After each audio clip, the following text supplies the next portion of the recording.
At the very roots of existence, where the breath of the cosmos turns to ice, Sira the Fulva stood against the inevitable.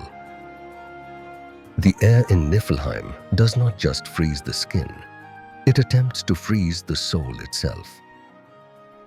Manin, the architect of frost, was no longer a mere shadow, but a towering monolith of jagged fractal ice. He represented the silence that comes after all life has spent its heat. You are a flicker of warmth in an infinite void, his voice rasped like grinding glaciers. Sira felt her heartbeat slowing, each pulse a desperate drum in the oppressive silence. But beside her, the Fylgja, her soul guide, refused to dim. The falcon's runic wings flared, cutting through the grey mist with a defiant violet glow.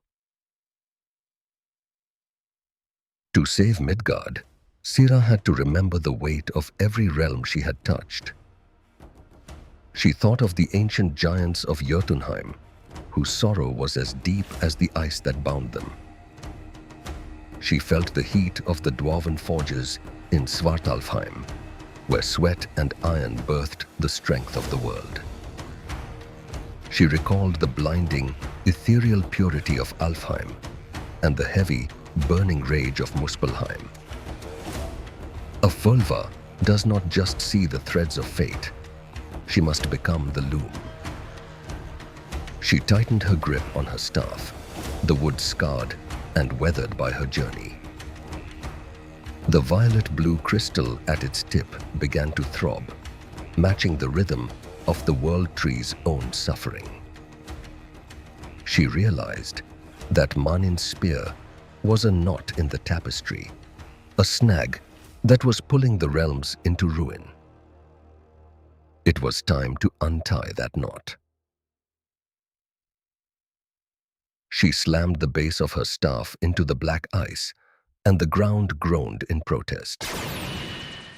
Sira opened her spirit, no longer a girl, but a bridge between worlds. From the south, she summoned the essence of fire, a searing, golden-red current that roared from Muspelheim. From the heights, the silver-white light of Alfheim descended like a falling star. From the deep, the heavy metallic resonance of the dwarven realm rose through her feet. Her body became a conduit for forces that should have torn a mortal apart. Her dark hair, loose from its braid, whipped around her face in a gale of magical energy.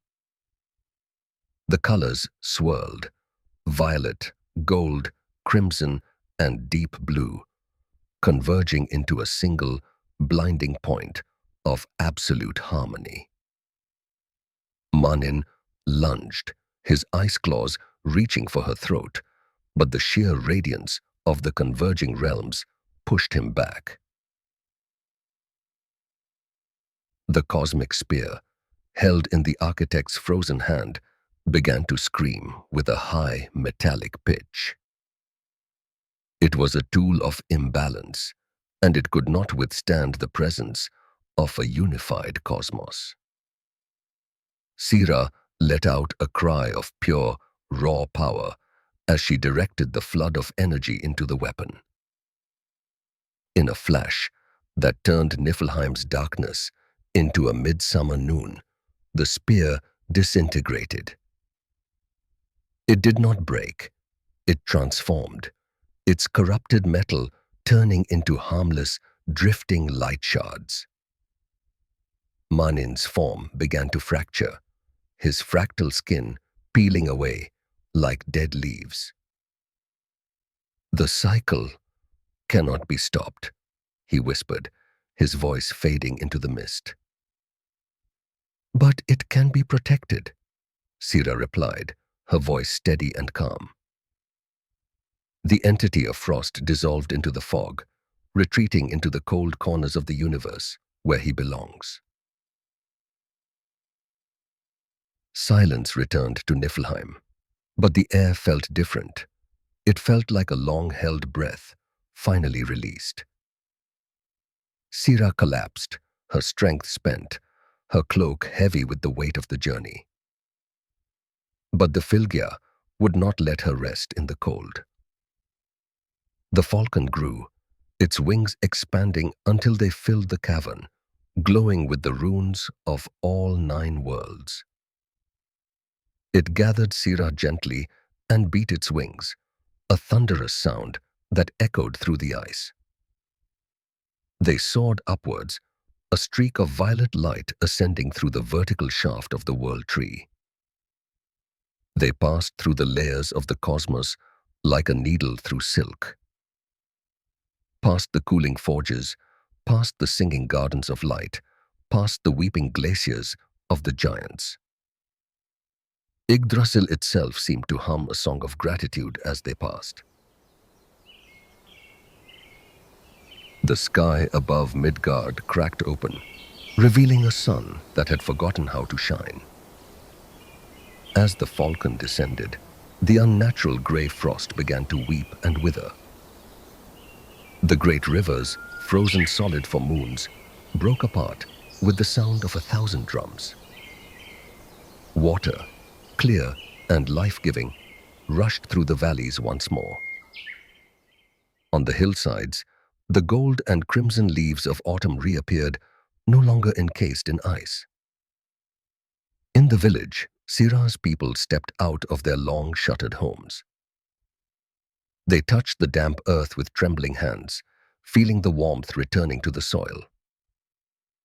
The birds began to sing, a hesitant, beautiful chorus that signaled the end of the long night.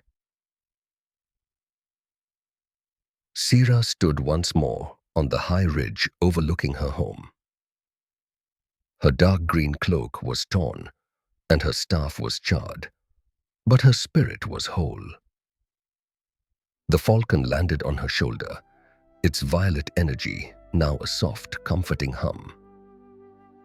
She looked at the horizon, where the sun dipped low, painting the sky in colors she had fought to save. She knew that the architect was not gone forever. The shadows always wait for the light to flicker. But she also knew that the realms were stronger than their fears. As long as there was someone to watch, someone to weave the threads, the world would endure. Sira, the vulva of Midgard, closed her eyes and listened to the breathing of the earth. Her journey was over, but her watch had just begun.